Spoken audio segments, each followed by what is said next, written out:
What are the odds? 2018 and I get 2 new Superchargers in one night.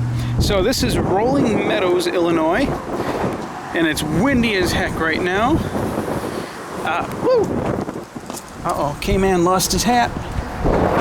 I told you it was windy. That bugger's down there. So, Rolling Meadows, Illinois, Panasonic, Verizon. It's in a Meijer parking lot. Windy as heck out here, I said that already. There's a Chipotle, a gas station, AT&T, T-Mobile.